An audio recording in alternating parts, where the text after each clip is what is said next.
Hello, Adam Casey and Ross Carlson here. There were some technological issues at the February 22nd annual meeting, so we want to do a standalone video with the 2023 annual report. The minutes will still be coming out from the meeting and will be posted once approved at the March date.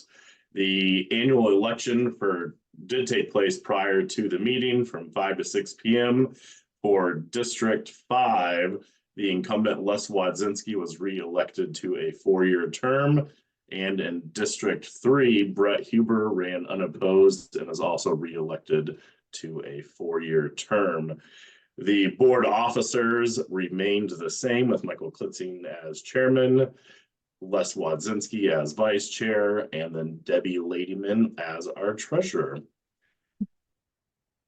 I will go ahead and jump into the annual report.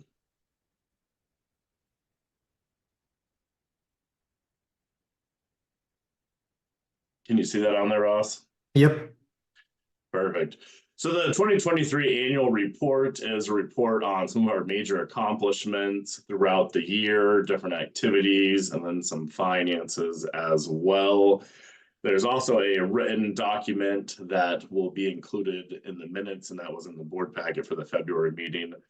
But it's always nice to kind of do these videos, and it seems to be a much better way to present. So the 2023 annual report.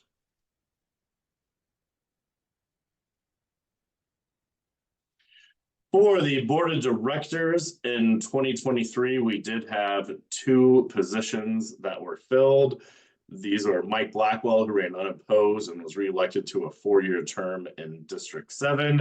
And then Brett Huber actually finished up 1 year of Mary Jane Brown's term when she left. So that's why he was at the election, or part of the election for this year, was to restart that 4-year term.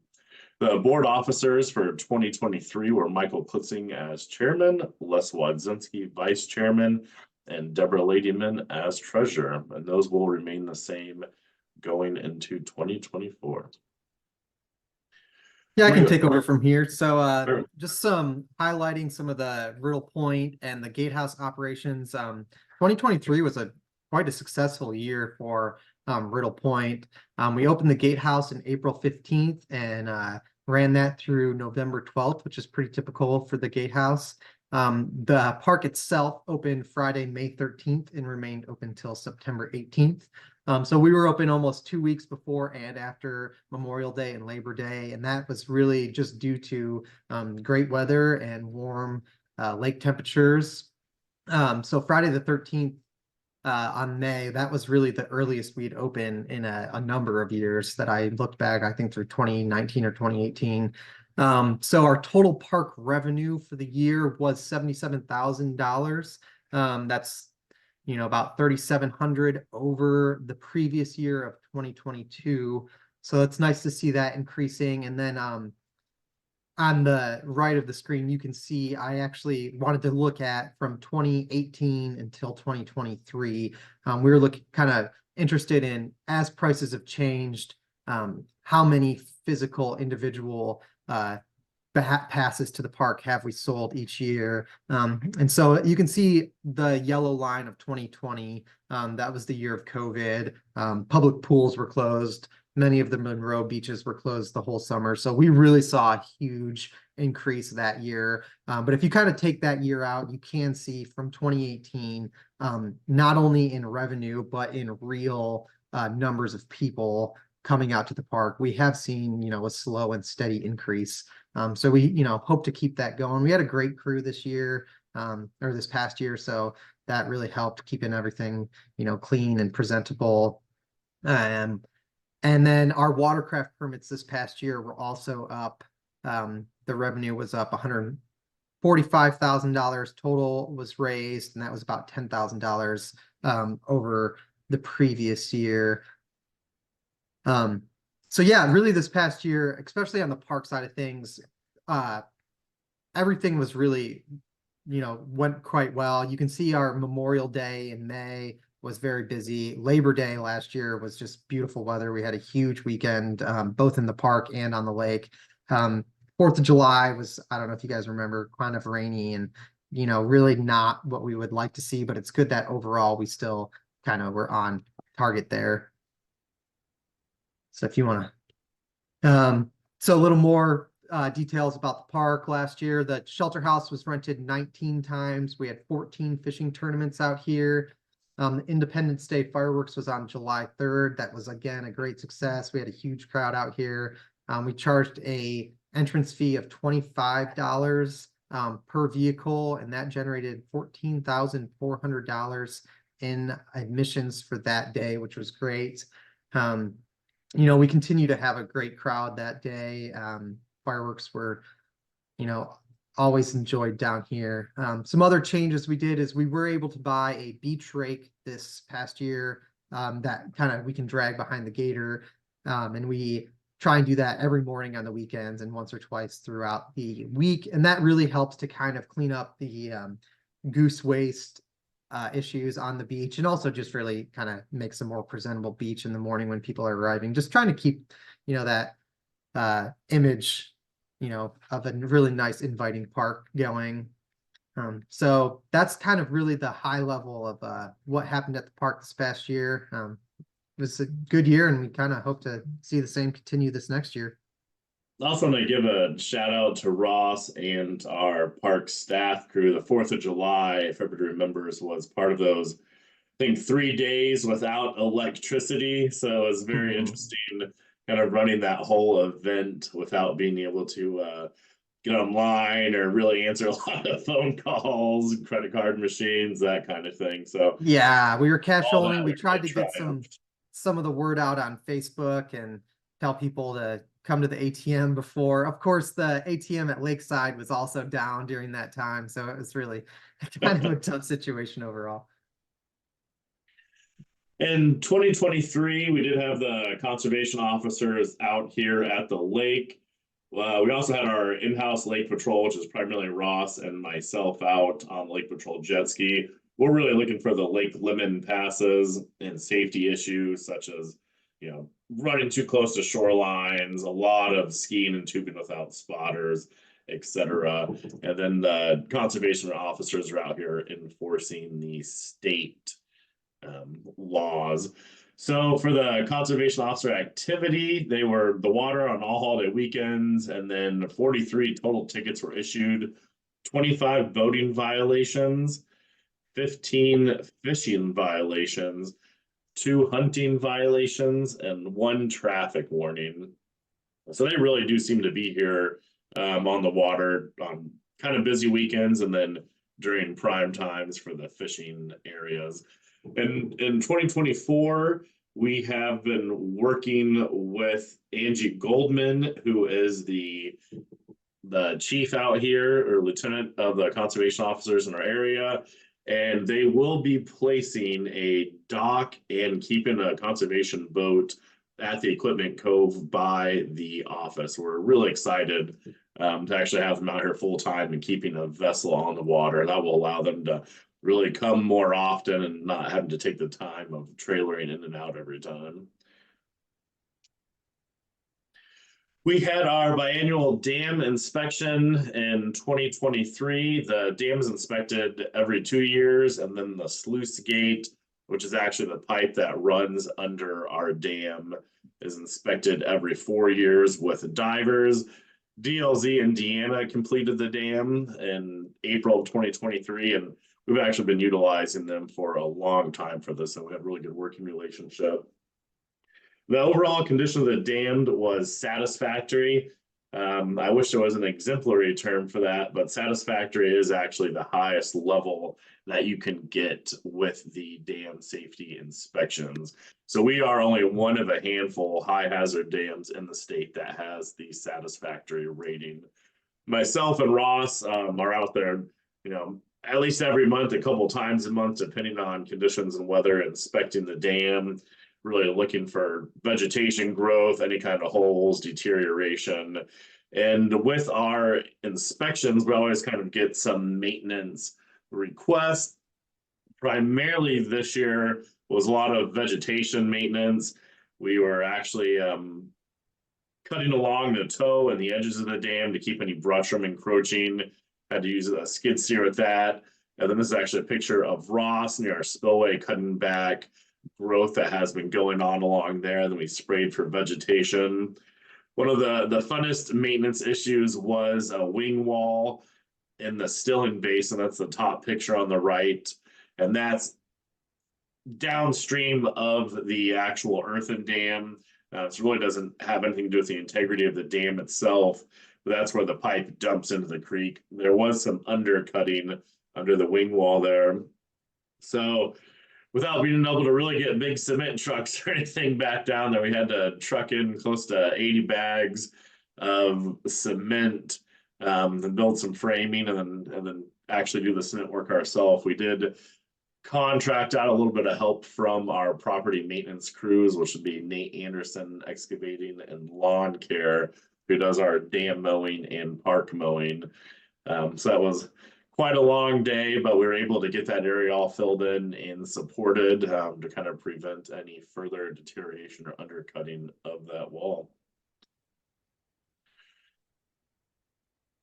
All right, I can kind of talk about this. For 2023, the aquatic plant management, we treated, well, we had 3 different treatment dates, but for 2 different types of aquatic plants.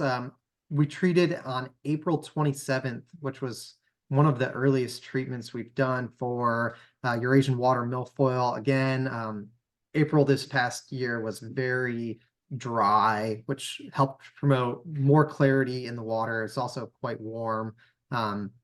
So, you know, that just got that Eurasian water milfoil growing pretty early in the year. So we did have aquatic control out in April. They treated 32 acres of milfoil, and that product that they use for that is called Procelicor, and that is a targeted product that is designed to treat just the water milfoil and leave the native vegetation unharmed. And then in July, almost August, they did treat along that maintenance line. Once the lotus was in bloom, they treated the maintenance line areas into the creek, and then areas along the Chitwood access channels as well.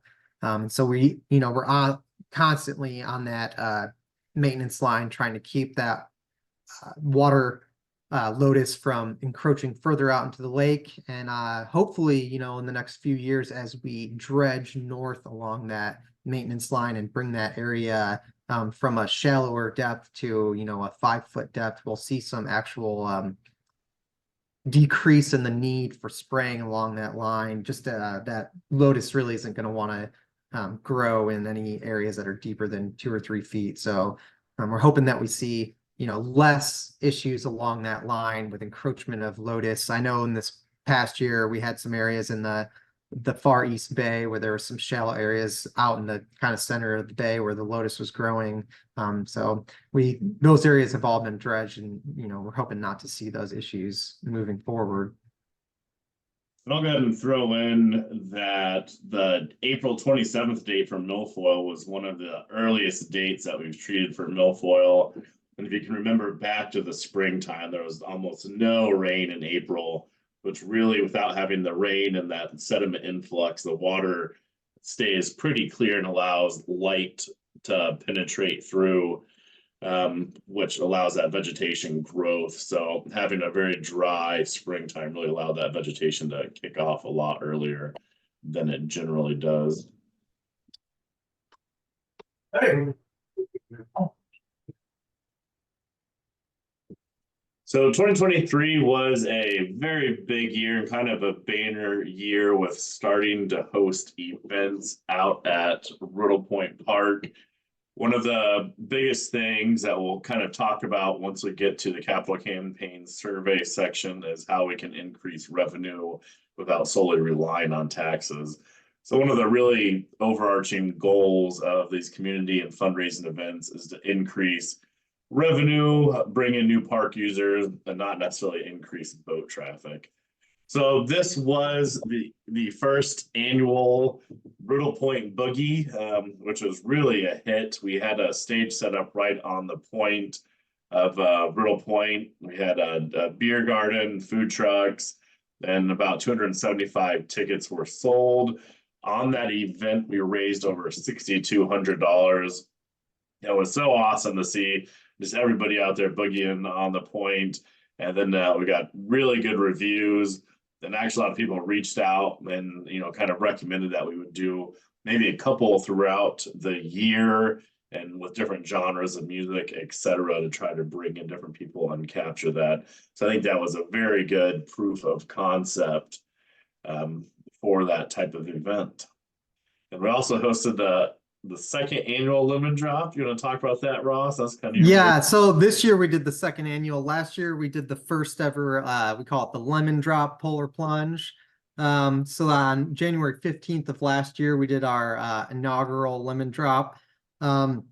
It was honestly a really well-received event. We had the IU rowing team out, we had freeholders, we had community members, people from Bloomington, Martinsville. I think even some people from Indy were down that had heard about it. Last year it was quite a warm day for a polar plunge, but it was still cool out there, not anything like this year where it was 22 degrees and snowing when we jumped in. But that was a good event. We raised a gross amount of $2,000 on that event. We did buy some beanies that folks who donated a certain amount, so $35 or more, received a beanie. So there was a little cost that went with that. But overall, like a pretty fun, quick event on a Saturday afternoon to have people come out and jump in the lake, get some different people out in the park, get the park used a little bit in the winter, get people out here and just kind of see what we got going on out here. Another event we did this past year was Unionville Elementary is doing an Earth Fest. We did that last year. We'll also be participating that again this year in April around Earth Day. So that was in the playground area of Unionville Elementary. They had, I don't know, half a dozen or a dozen and a half local community groups that were out presenting different topics around the environment and educational events on that. So we had a table where we had maps of Lake Lemon, some literature about the park and different things that we're doing out here. And then we had some soil jar tests that we had for the students and really even the parents as well, where we had soil from different places around the park and the woods. We had some subsoil from a construction site, and we kind of talked about how you can shake those jars up and see how the soil, the sand, silt, and the clay particles, and then the organic matter settle out. And we kind of tried to tie that back to the kids and the parents, really, with the sedimentation of the lake and how different land use types are really going to affect how much of that soil can run off during rain and precipitation events, and how that can affect the water quality here.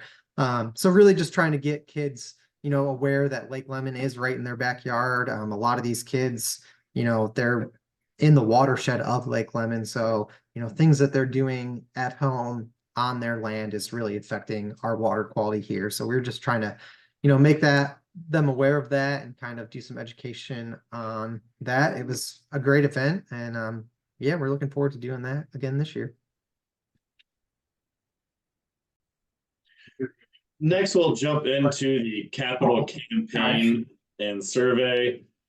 This was contracted with Christy Howard Schultz of KHS Consulting, and we were really using the capital campaign to gauge the feasibility of raising money through donations and really trying to look for other revenue pathways than just the taxes.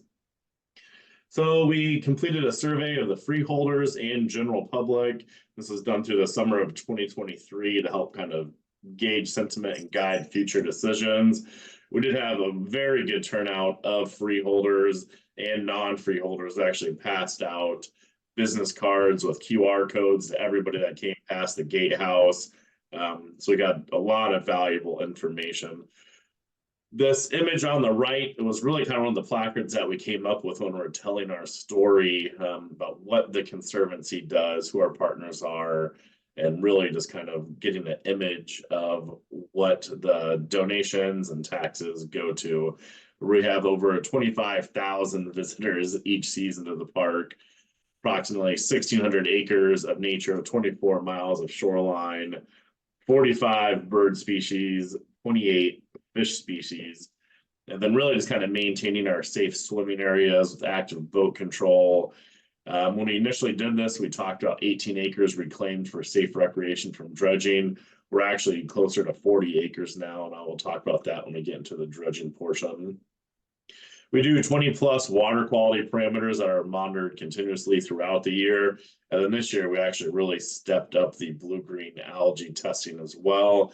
And we are using our data and working with Indiana University to help develop quick reference to where we can take some of the easier data points and parameters and actually utilize those to inference about levels of blue-green algae, so we can really help develop more of a rapid response to notify the public of any potential health issues, and then also decreasing the amount of samples that we need to send to labs, since it is costly to test for the blue-green algae. Significant findings, we actually found that about close to 60% freeholders actually supported making our tax increase permanent, and that was the increase in taxes earmarked for the hydraulic dredging sediment management project. So that was really, really nice to see. The freeholders would also like to see a larger portion of LLCD budgeted through use fees and not all just the taxes. One of the things about use fees is they are capped with the consumer price index. So our boating fees are pretty much at their highest levels that is allowed currently based on the consumer price index. So as that increases, those fees can increase, but we really can't have any large jumps. Another thing that was nice to see is 58%, almost 60% agree that the LLCD is adequately combating the effects of sedimentation. And that's really a big win, because it shows that the education and our discussions are getting out there and that people do see what is going on.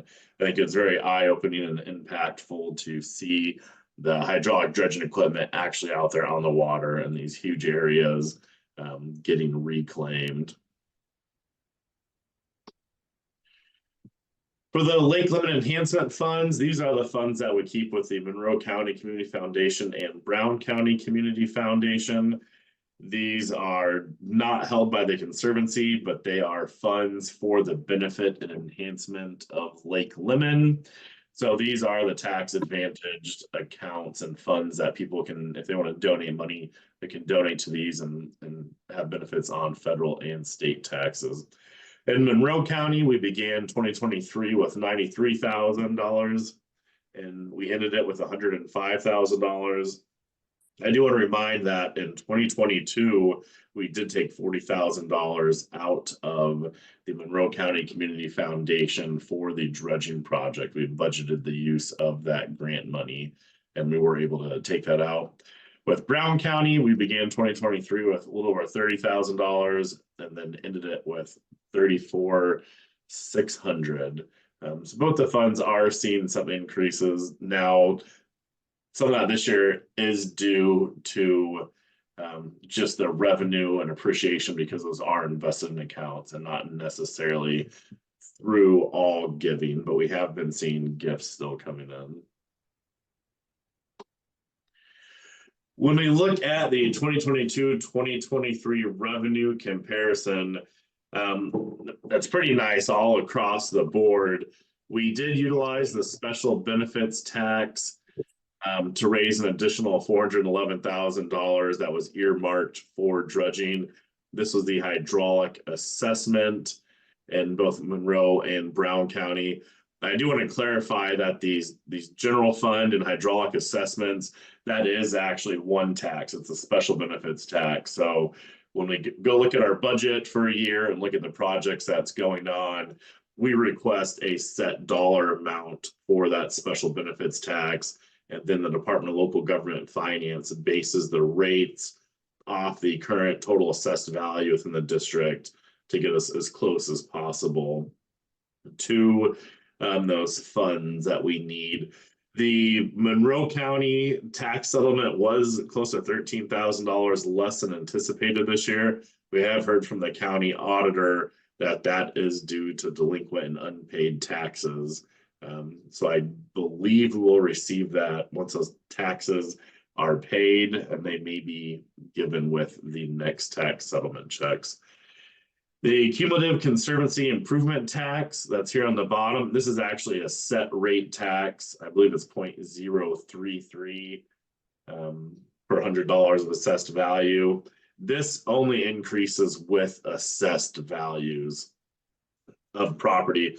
So we don't ask for an amount on that. That's a set rate, and then those increase with the values. So when you really look at this close to 32% increase in Brown County and 24% increase in Monroe County, you can directly attribute that to an increase in your property values and assessments out here on the lake. Looking at our non-tax revenue, our watercraft permits were up almost 8%. Our launch fees were up close to 12%. Marina and club fees were up almost 15%. Sublease and access fees were up 9.5%. And we actually have had quite a few new sublease applications and docks placed. I think people are starting to realize that we are becoming limited on space where we can put these sublease docks. So I think properties in the past that haven't had the docks are now searching and hoping to get docks associated with those. Our interest for the year was up almost 2,000%.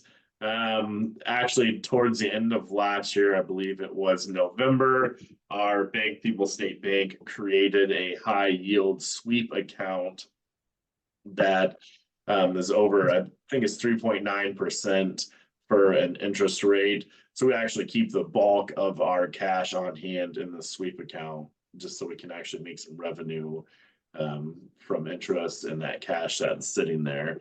So it's really nice to see that interest starting to roll in, because we generally keep about $850,000 in that sweep account now. Grants and donations totaled $15,000. The bulk of that would be from the fireworks.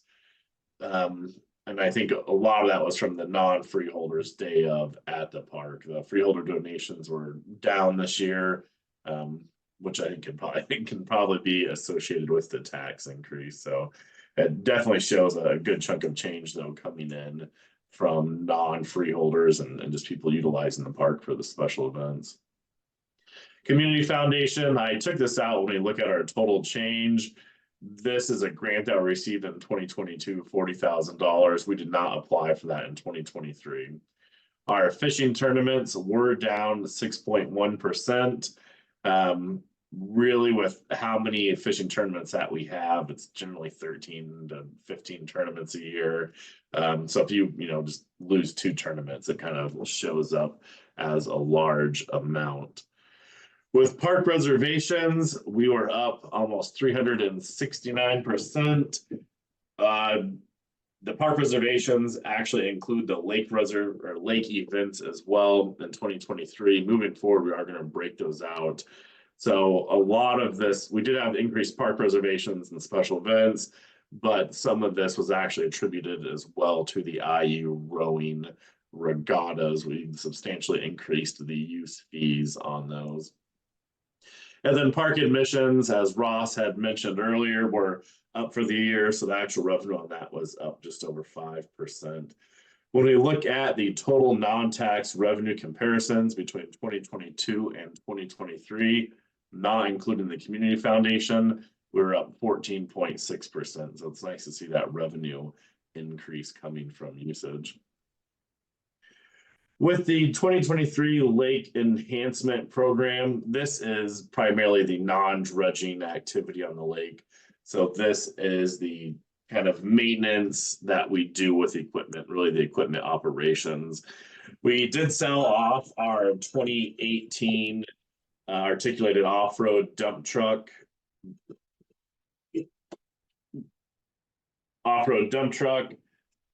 For $235,000. We had that for a couple of years, and actually we were able to sell it for a little bit more than we purchased it for, so that was nice. utilizing the small barge. This was myself operating the excavator, and then Ross running chainsaws on the boat, and then actually driving the little barge itself from the pilot house. I'd like to thank Ross for his willingness to work on the barge and cut up logs while we're out there. We removed 6 loads of debris from the lake, Ross and myself, and then we actually hired McCullough for a little bit of further debris removal work when they had their large barge on the lake, just to help speed things up. McCullough Excavating and Dredging did complete private dredging throughout the spring and early summer when they're on the lake. A little over 4,700 cubic yards were removed, and this is primarily around docking areas. And then they placed 16 loads of riprap for shoreline stabilization. We actually were able to remove a very large debris, as that was called, Ross, the log jam. Jam. The log jam in the Bean Blossom Creek, really kind of by Dorothy Lane, where there's like a 90-degree turn. And we were able to work with a freeholder that had some equipment to bring these huge logs and full trees to the shoreline and remove out. And we're pretty thankful we were able to do that, or else those would have just ended up in the East Bay with the spring rains. Some of the trees that we were taking out had to be 60, 70 feet at least, and were split up into smaller sections to actually help us remove those. Yeah, I'd like to add real quick, Adam, on that. Like, the log jam removal and debris removal in the creek, some of that is just as much about navigational accessibility as it is about trying to get out ahead of some of this stuff before it does blow into the lake. So this was in the district, in the creek. But again, we're just trying to keep the creek open so that freeholders can get in and out of there, as well as trying to, get in front of this stuff before it ends up floating around on the lake in April. The 2023 sediment management project. So this is the big hydraulic project that is going on. We actually, it's been in the planning stages for years. And 2021, we began the earthwork for our South Shore upland disposal site, which is across in Little Africa. And then dredging began in 2022. And this is with Heartland Dredging. You can see in the top left picture the dredging equipment that was out there on the lake. In 2023, 75,000 yards were removed, and this brings a total to 135,000 yards of sediment removed between 2022 and 2023 with that hydraulic dredging project. We were able to utilize the entire volume plus some of the upland disposal site basin. That bottom left image is the basin as it sits now. And I believe the initial estimated capacity was between 125 and 130,000 yards of sediment. We were able to go over that because we utilize some polymers, and they're called flocculants, which kind of group the sediment together into larger particles and help it settle out faster. So thankfully the sediment was settling out so quick, and it was kind of building up faster where it came into the pond, which allowed us to really maximize the capacity of that. The image in the top right here actually shows the area. This is Ellis Point that was dredged between 2022 and 2023. It's close to 40 surface acres that were well less than 5 feet. Some of it was barely a foot of depth, and we're able to get those 40 acres back to safe boating levels of 5 feet. So we will continue in 2024 moving north along that Lotus maintenance line. And as Ross mentioned during the vegetation section, that will actually kind of prevent that Lotus from encroaching further out into the lake. To go ahead and toot the Conservancy District's horn, we did receive an Outstanding Implementation Project Award in 2023 from the Indiana Lakes Management Society. That was the process, permitting, disposal site design, and then the actual dredging amounts are one of the largest dredging projects undertaken by conservancies in the state of Indiana. So I really want to go ahead and, pat the backs of everybody that has been part of this. I know Ross and myself work tirelessly on permitting and all of this, but we also had, board member involvement and committee involvement to really all get this going. And so it's awesome to see it on the ground and these large amounts of sediment being removed. The 135,000 yards of sediment is actually about equal to what we removed with our mechanical operations. That's the excavator on the barge between 2006 and 2018 or 19 when we stopped doing the in-house dredging operations. And actually, I think I said that wrong. So we stopped in 2021, about 2 years ago, we stopped in in-house operations. But all that mechanical stuff, well over a decade worth of work, we're able to take out more sediment utilizing these new technologies in about a year and a half. And then the 2024 project, they're actually using larger equipment, a company called Dredge America, and they are shooting for the same kind of yardage, and they believe they can do that within one season with this larger dredging equipment. And along those lines, I think that's kind of the bulk of the dredging update. We are still working on acquiring a new disposal site, and actually went and presented to the City of Bloomington Utilities Board recently to talk about the usage of property on North Shore Drive. With that, I would like to thank you for listening to the 2023 annual report. And as a very busy year, we accomplished a lot. The staff did awesome, board members did awesome. So we're really looking to 2024 and kind of keeping this wave of success and projects going. With that, have a good day.